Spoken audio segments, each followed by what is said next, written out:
there's just a couple of points that I thought would be worth responding to and discussing.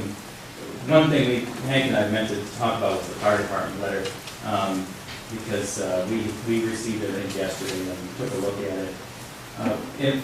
The short answer really to that issue is that it's a matter of architecture and design and engineering of the buildings. You know, there are buildings everywhere in this country that are taller than fire truck ladders. That's, you know, you wouldn't have cities, you wouldn't have many of the places we have.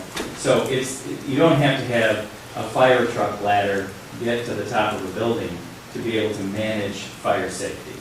That's it. So what you have in taller buildings is you have reinforced stairwells, you have sprinkler systems, you have design features that prolong the durability of the building, that give people safe access routes out of the building, and this is done routinely. And this is precisely the kind of thing that, of course, the Planning Commission looks at as part of its process.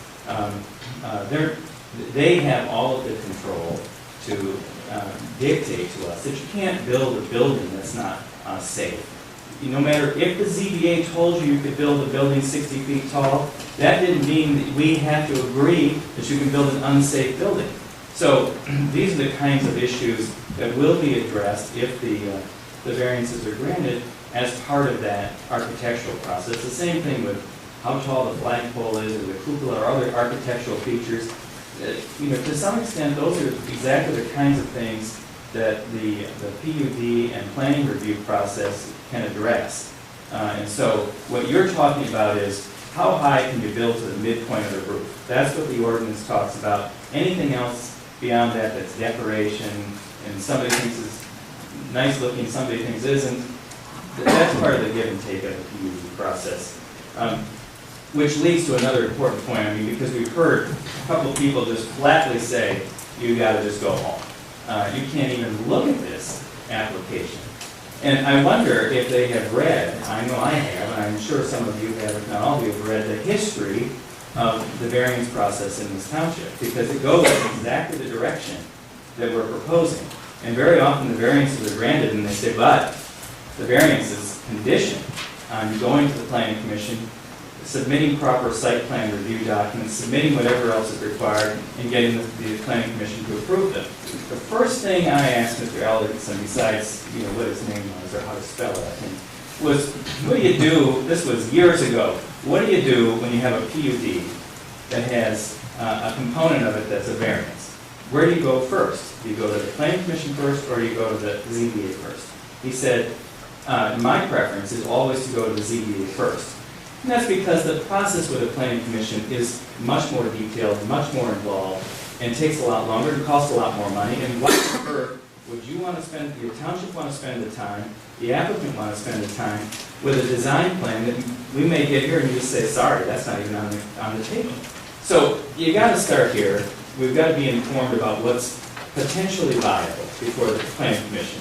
And the whole idea here is, you know, you can think of these buildings as sort of being melted down and spreading out across this landscape. And that's one of the options, and that's sort of the option dictated by the zoning ordinance if it's strictly applied. You take the verticality, you take those 72 dwelling units, and you just mix them all over the dunes. And you add driveways to them, you add more asphalt, and all the other infrastructure you need to put those places all over the dunes. And that's a possibility. But of course, there's a practical difficulty that's created by mandating that sort of use of the land. Practical difficulties that go to interfering with the preservation of the environment, exacerbating all of the sorts of things you don't want, and that the community says they don't want, which is to touch these dunes and to build on them. And so that's the choice, and that's a very straightforward choice. It's a choice that can be dealt with today because it's simply about how much verticality would be permitted.